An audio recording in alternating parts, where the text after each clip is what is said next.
It was really important to us just to mention briefly that this is a treatment that is growing in practitioners. Many people are adding this modality or basing their treatment on the principles that are explored in the film. And so for people who want to explore this treatment, I just want to give you some resources right now. So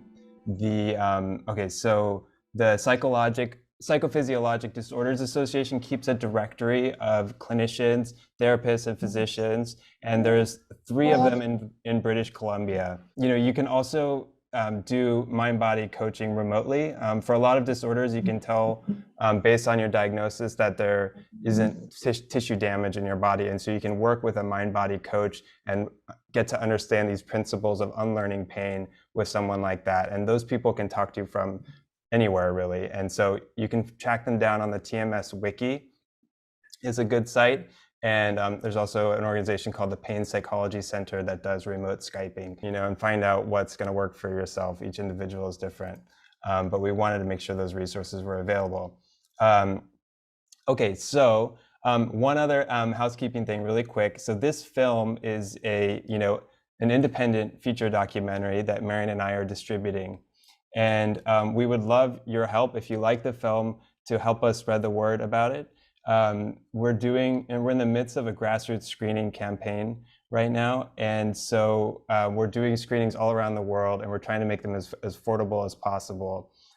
So you can go to our website, thismightHurtFilm.com, and you can sign up to host a screening or suggest somebody host a screening that way. And we just ask that you recommend the film. If you think of somebody who you think would like it, you can recommend it. If you know somebody who's part of this organization that created this screening, the film will be available for 72 hours, so they can sign up, watch the film for free.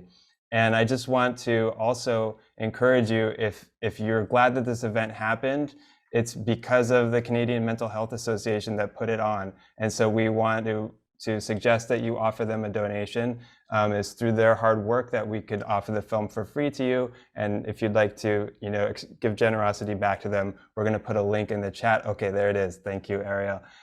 So we really would love for you to spread the generosity around if you can do that. Okay, now we're going to transition into the Q&A portion. Let's see, let me find my little thing here. Okay, so I'm going to introduce the panelists. Dr. Howard Schubiner has been treating chronic pain patients for nearly 2 decades, and he's a leading researcher in the field. Much of his time is devoted to teaching doctors and other healthcare professionals about the intricacies of this work. He's clinical professor at Michigan State University College of Medicine, and he's author of Unlearn Your Pain. And you can find his work online at unlearnyourpain.com. Elaina Moss is a former counselor and program manager at Canadian Mental Health Association North and West Vancouver. Elaina has lived with chronic pain for most of their adult life and is passionate about connecting patients with a supportive community such as the chronic pain support group that they facilitate through CMHA. And now I'm going to turn over to Marion to run the Q&A. Thank you so much, Kent, and thank you everyone for joining us. We'd love your questions. Please continue to send them throughout the chat, throughout the Q&A. If something comes up for you, we'll be monitoring it and we'll try to get to everyone. So I know Kent's been talking for a minute, so we'll come back to him. Bridget has a good question for him, but Dr. Schubiner, Howard, a lot of the people who are joining us tonight have chronic pain, very different types of chronic pain.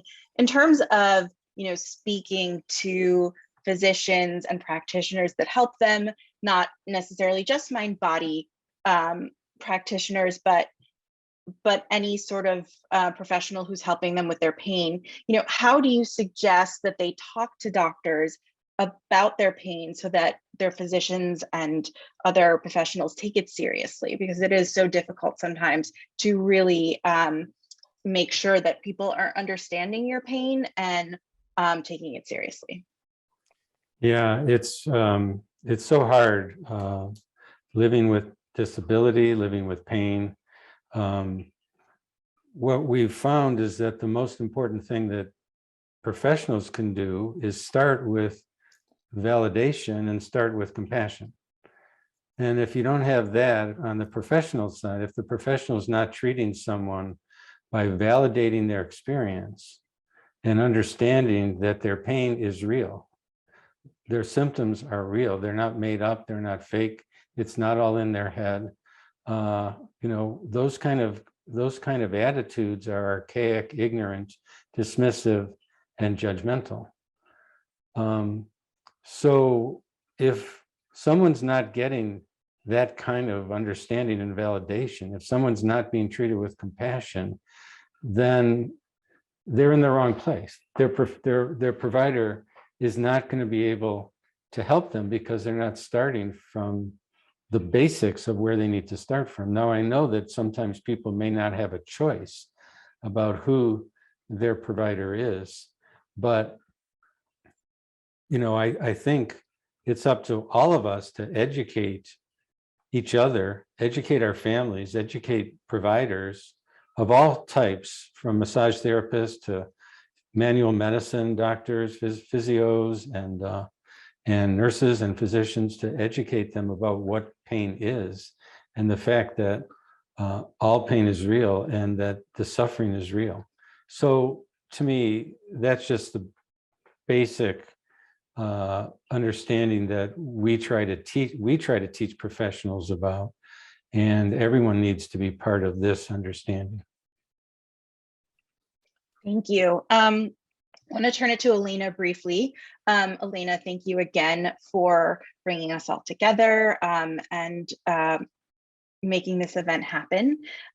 We're really honored to be with your community this evening.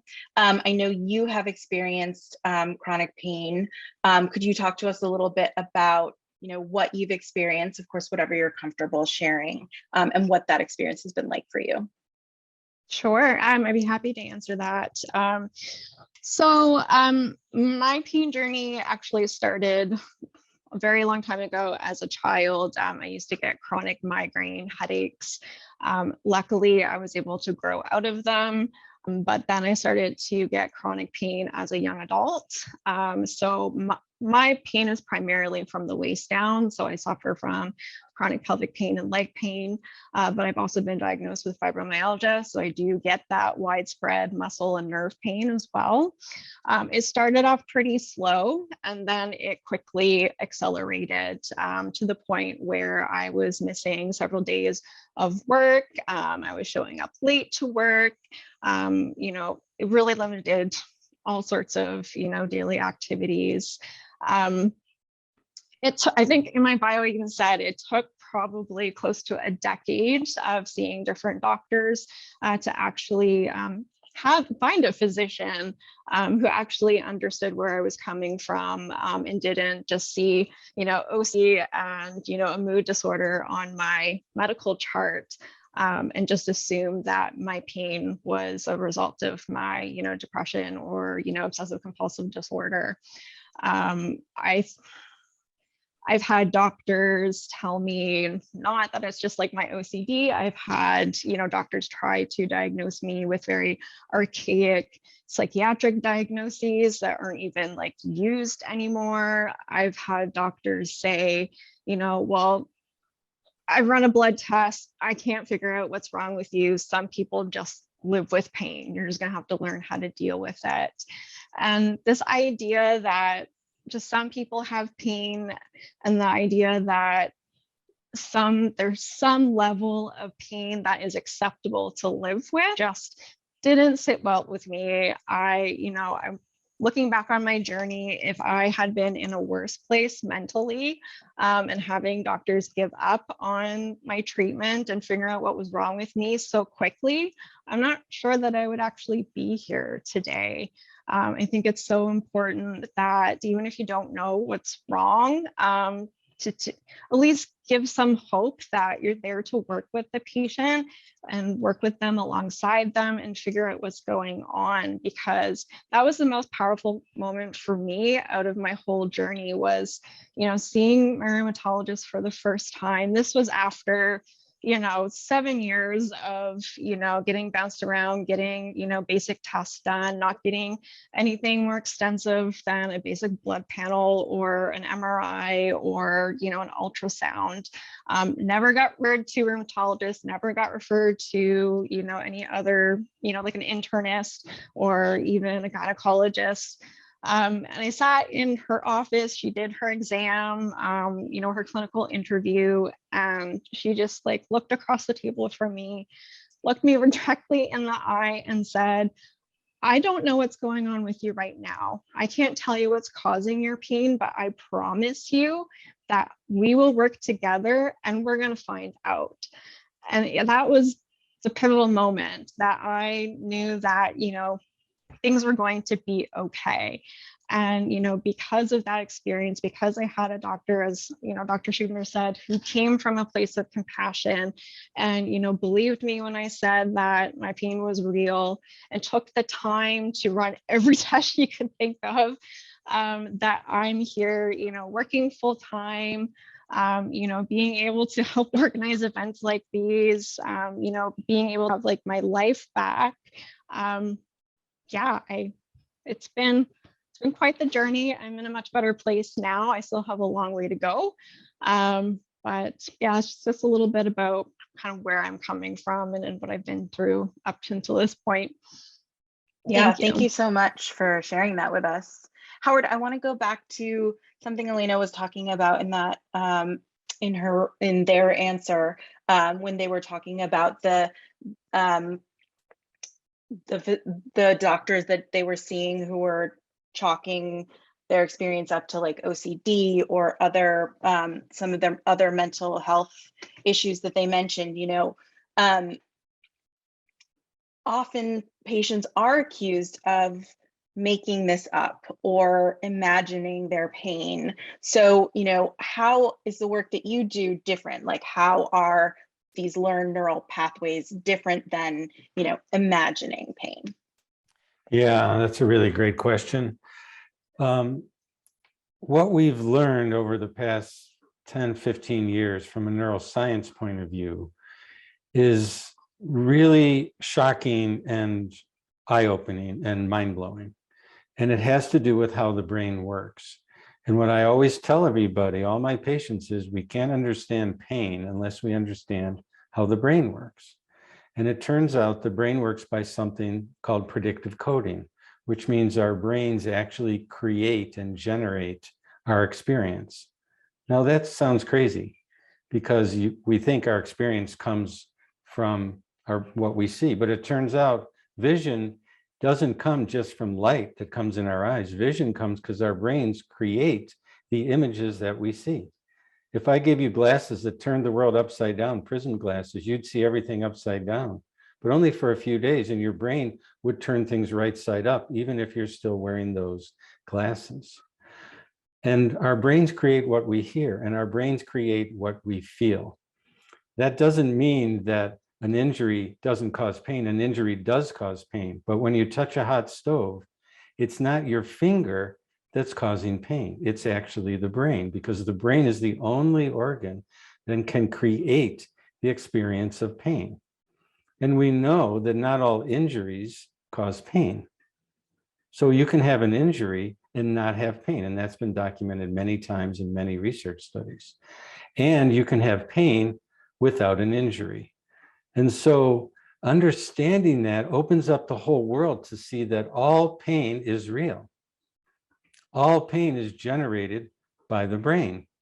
And our job is to begin to sort out for each individual person on a very careful and systematic and scientific basis, as Elaina was talking about, is to begin to sort out how much of this pain or which pains that someone has are caused by a physical damage in the body, and which pains are caused by the brain creating the pain in the absence of physical damage in the body, because the research shows that trauma and stress and emotions activate the exact same parts of the brain as does a physical injury.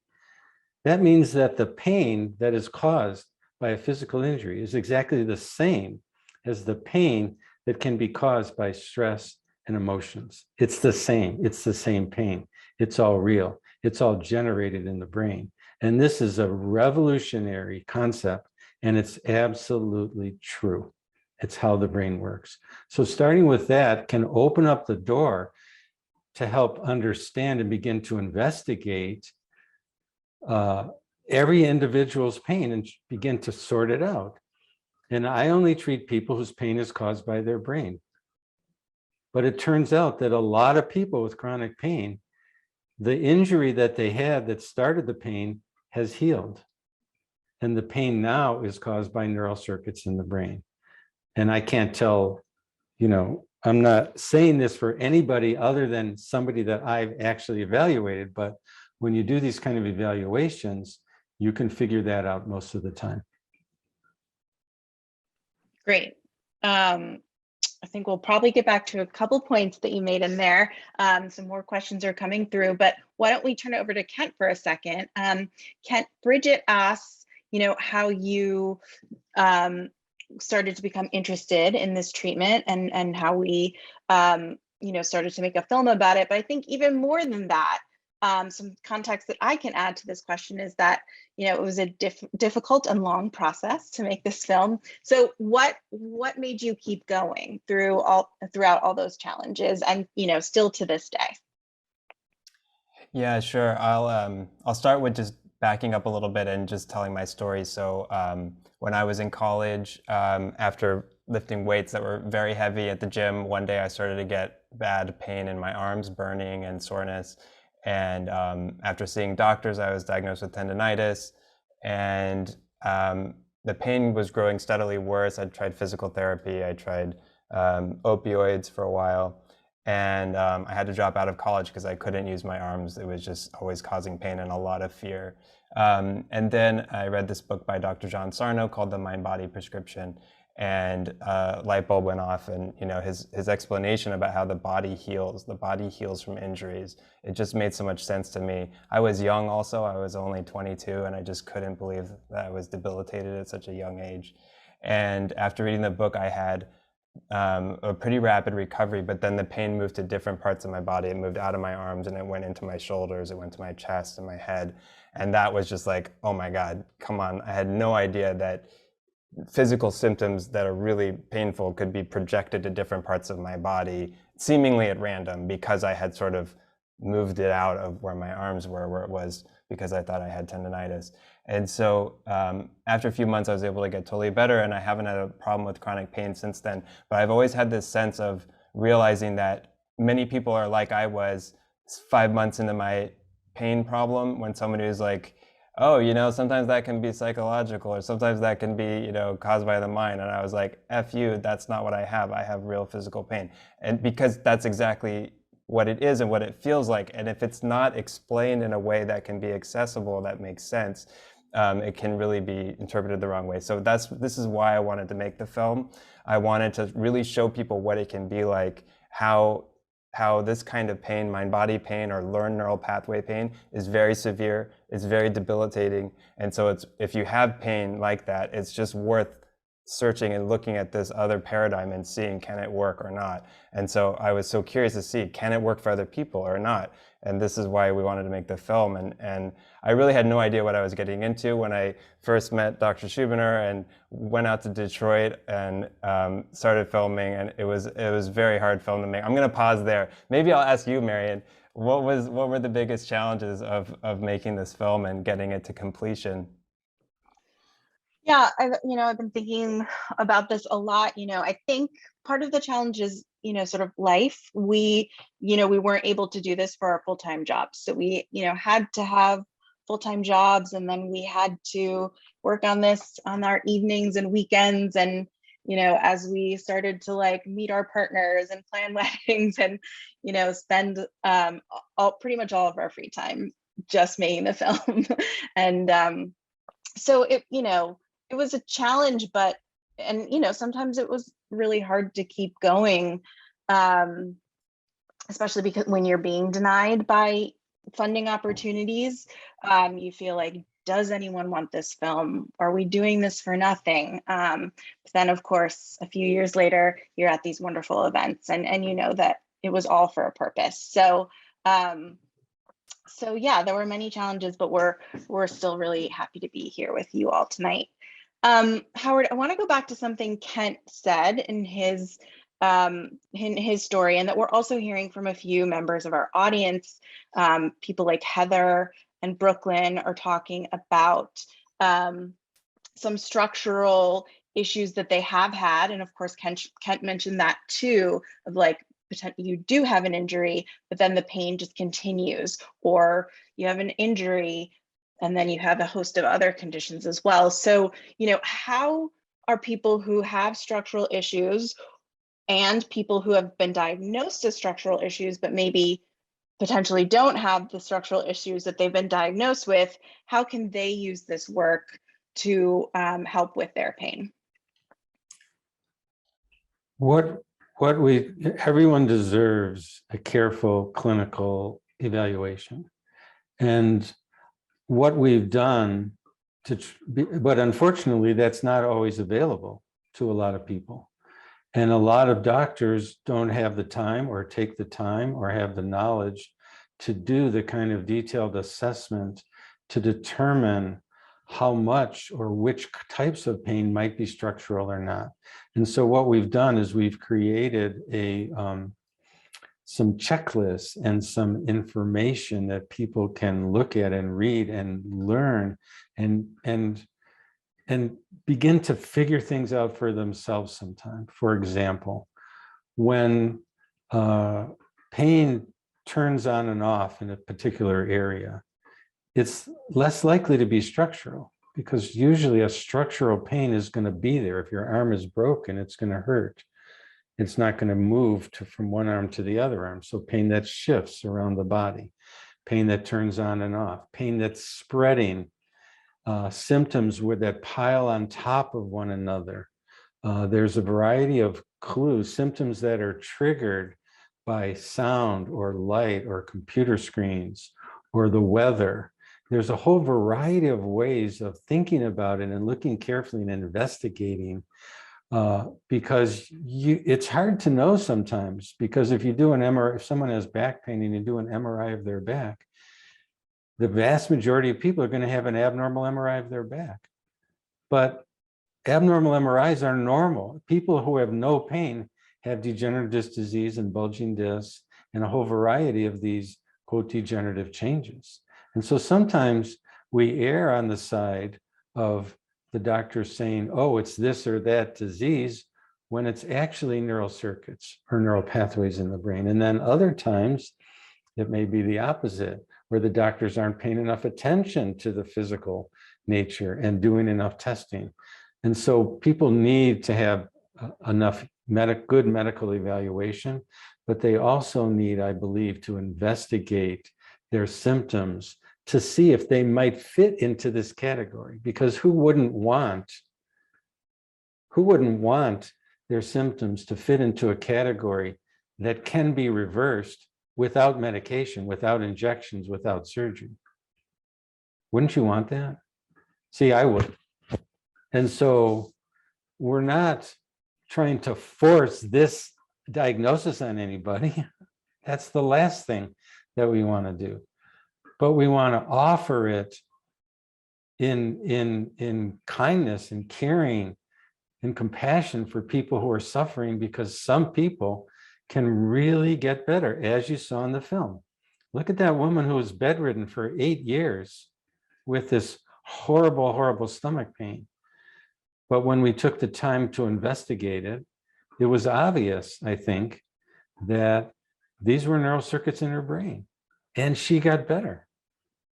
I mean, that's an amazing thing. If this was a medication or an injection that got some people better without any side effects, you know, we'd investigate that. We'd consider it. And that's what we're trying to offer. Yeah, one thing I like to say to people who are wondering if this treatment might work for them is that it doesn't generally hurt to try, and that there are techniques that Dr. Schubiner goes through in his treatment and in the film that can be used on structural pain, and you might just find that it begins to work even on pain that, is structural or, not brain. It can be learned even if you had an injury and the injury has been healed. So Dr. Schubiner generally doesn't make or doesn't doesn't ask people to get off their medications until they're ready or stop doing other things that are helping with their pain. So you can start this work while still doing other things as well, and just see how it works for you. I wanted to ask Dr. Schubiner, but Elaina, I'd love for you to weigh in on this too, if you have thoughts as well. Julia asks, if you could provide specific advice about how to rethink the response to the opioid/overdose epidemic, what advice would you give? Obviously, this has been a huge problem throughout the chronic pain community. So what are both of your thoughts on how to work with that? I mean, just quickly for me, the last thing you want to do is just take somebody off their pills. I mean, it's just a cruel and horrible thing to do, because not only does it, can adversely affect them in terms of a whole host of things, such as withdrawal and seeking, seeking those kinds of medications elsewhere, potentially illegally. But in addition, it makes the brain more afraid. And when the brain is more afraid, pain is going to go up. So it's just wrong on so many levels. What we do is we try to treat people first and get them better. And when people are not in pain or in much less pain, it's a heck of a lot easier to begin to taper opioids in a safe and effective way. And we see that all the time. So I just wanted to kind of put that out there. Elaina, what are your thoughts? Oh, I absolutely agree with you on that. For me, I really think that like our response to the opioid epidemic is like it needs like a prudent approach, and I really feel that like effective pain treatment combined with not taking patients who have been reliably taking opiates for years cold turkey off of their medications. A couple of years ago, I actually was stepping in for someone who had left our outreach position at my nonprofit that I worked for.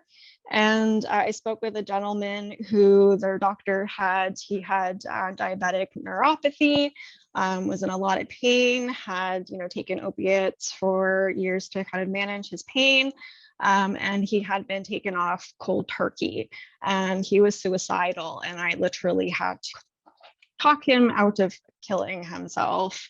And so like when things like that happen, it's not a unique story. I've heard it from a lot of people. I've heard it from people who've inquired about our chronic pain support group. That's scary, and that's absolutely a recipe for turning to the street for relief.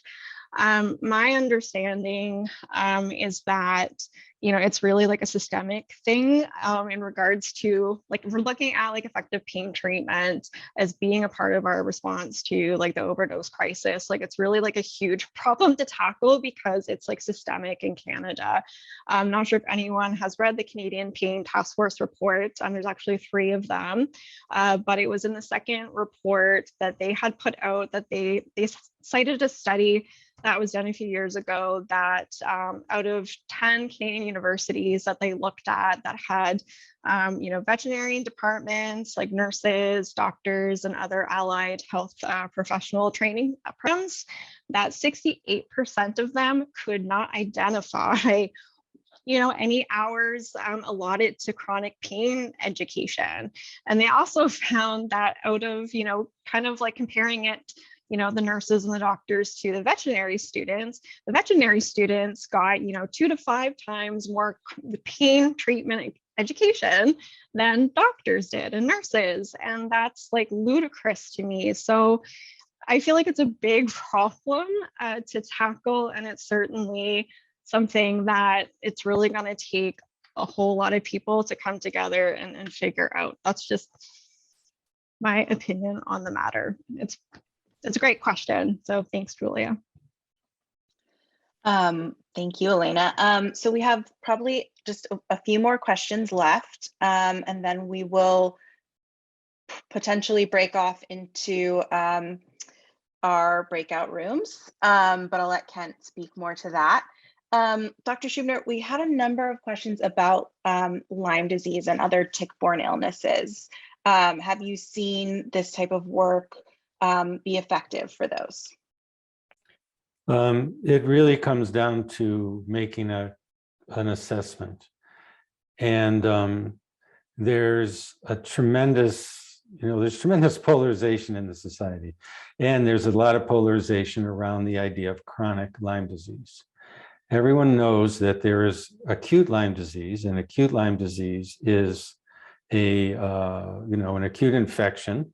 And the data on medical treatment of acute Lyme disease is that it's curable.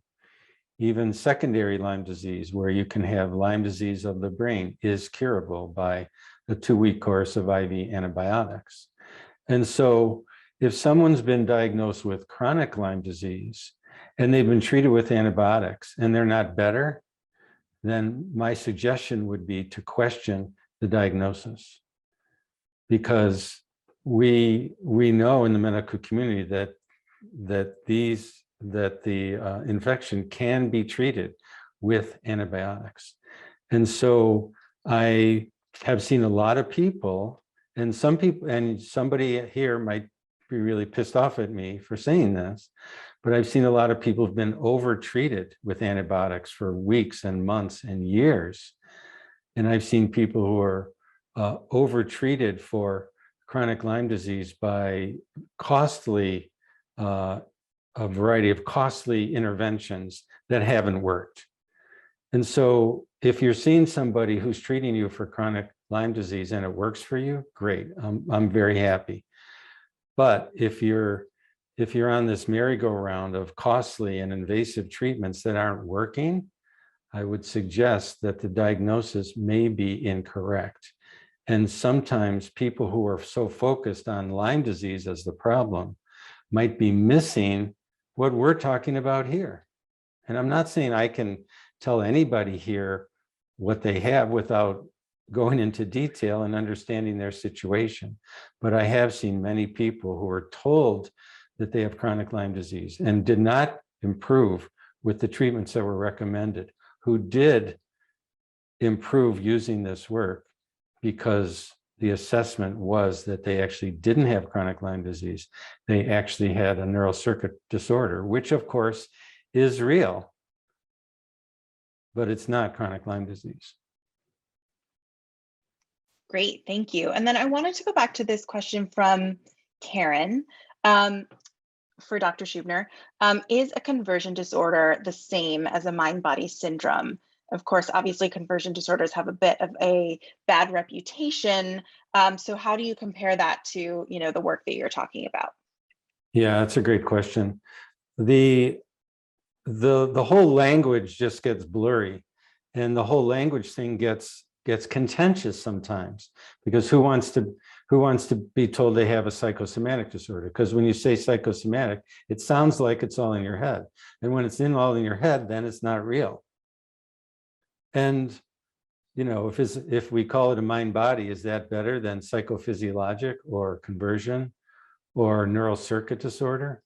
I like to call it a neural circuit disorder because it's neurological. It's real. It's the brain. These are neurological circuits that are real. And on the other hand, it's true that stress and emotions cause reactions in us. Adverse childhood events, trauma is not benign. It's real, and it affects people. And there's tons of studies showing that trauma affects people for the rest of their lives in a whole myriad of ways. And so to me, it doesn't really matter so much what the language is, because we're all, in a sense, talking about the idea that the brain can affect the body in a whole variety of real ways and powerful ways. And so if you're talking to me, when my mother was dying and my upper back and neck were killing me for 4 months, So if I want to say I had a psychosomatic illness, yes, of course I did, because my brain affects my body. And psychosomatic illnesses are real, Jack. They are real. Now, we don't use that word because people are offended by it, but it doesn't really matter what the words are. What matters is how people are treated, how they're validated, how they're loved, how they're cared for, how they're assessed carefully, and how they're addressed as an individual, how their trauma is addressed, how their emotions are addressed, how their pain is addressed. And that's what we're trying to do. The names are all more or less synonymous, frankly. That's my view. The passionate one, I like it. So Okay. just to clarify, conversion disorder, psychosomatic disorder, mind-body disorder, learned neural pathway disorder, these are all relatively synonymous.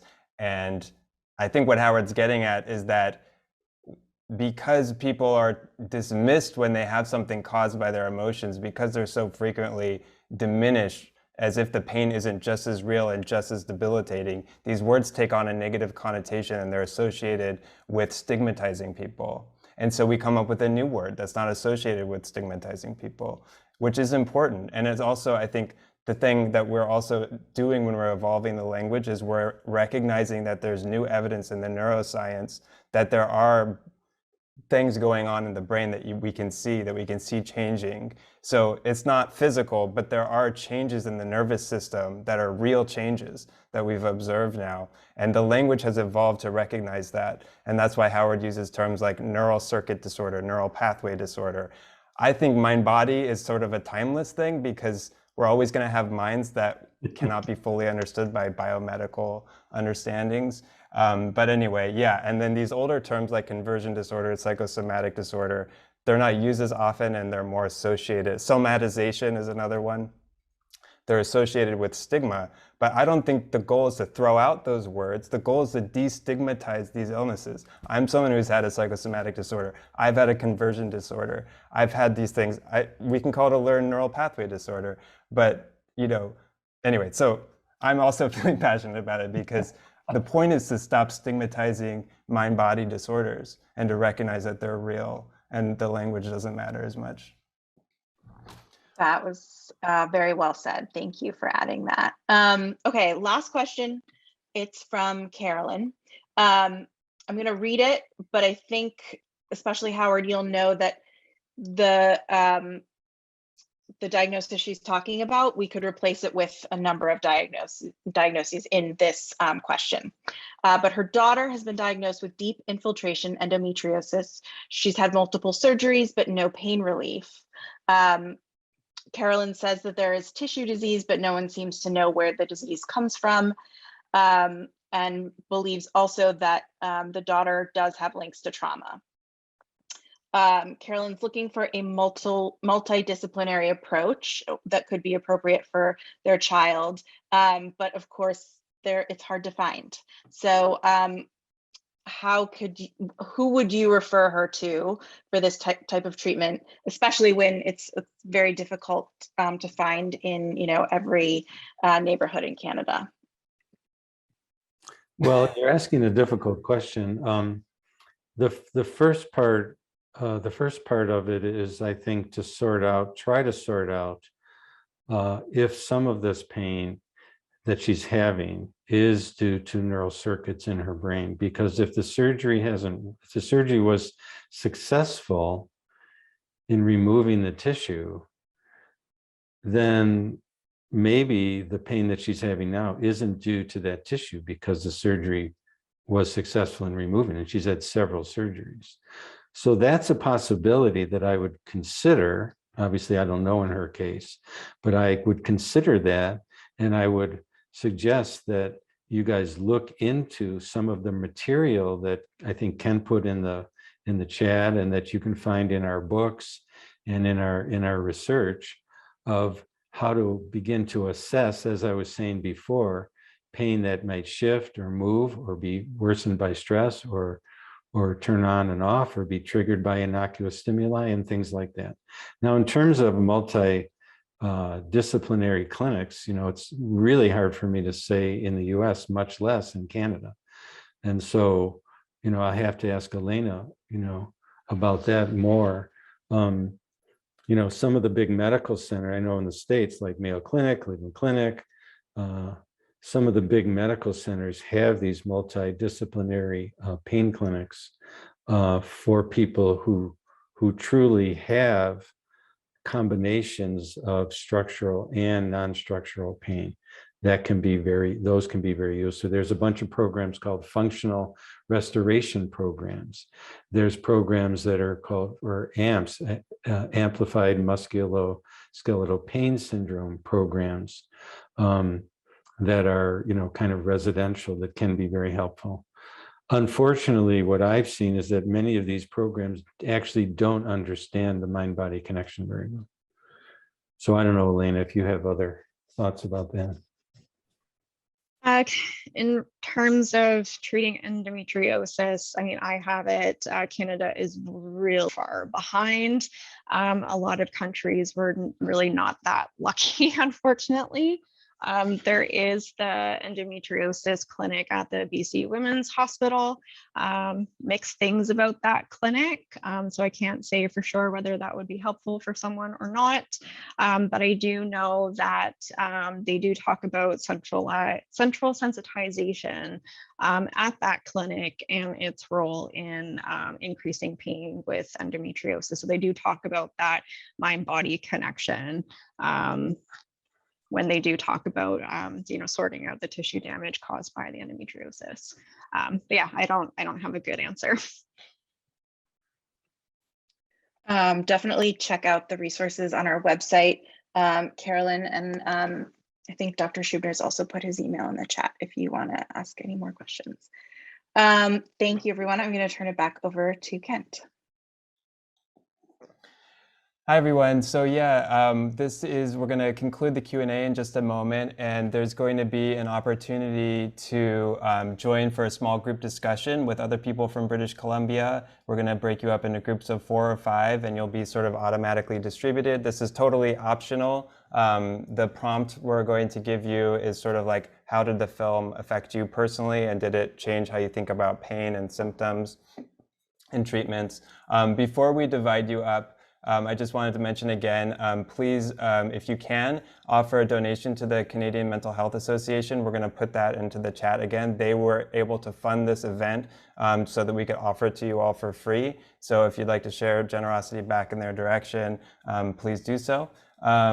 And also, please check out our website. We put a ton of resources. If you're wondering, we didn't get to talk about fibromyalgia. We didn't get to talk about back pain as much as we'd like. And there's a lot of resources on that page for your specific diagnosis. We've tried to include as many success stories and resources and ways to find and learn more about this work. And there's a lot of books you can read, and there's a lot of educational materials there. So go to thismightHurtFilm.com if you want to do that. You can also sign up to host a screening or recommend people visit there.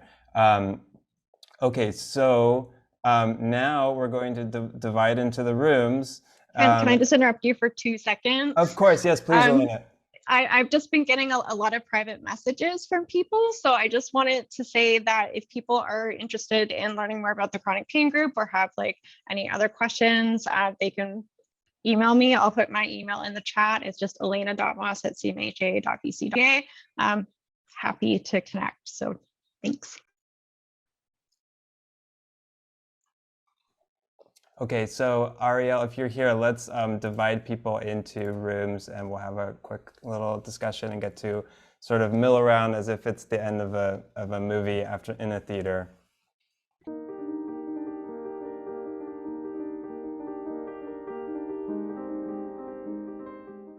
Is anybody nervous?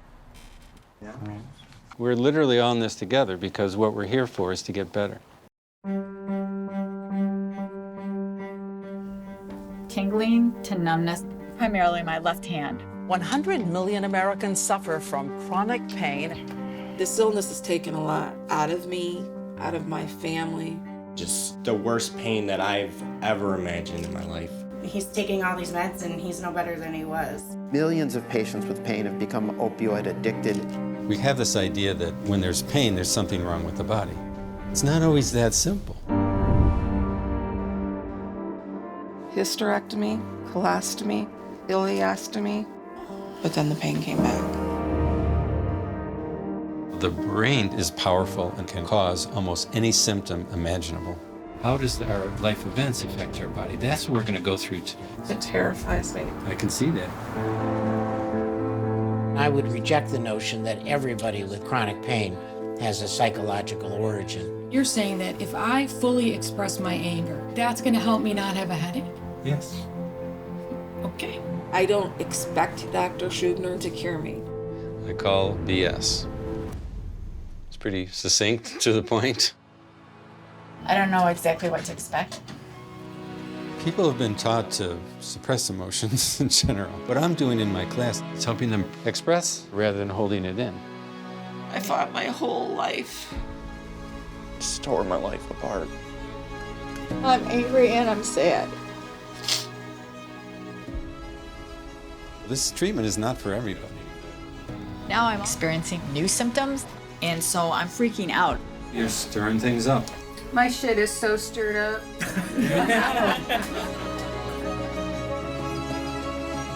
If you had told me a month ago that I could will my pain away, I'd have told you you were on drugs.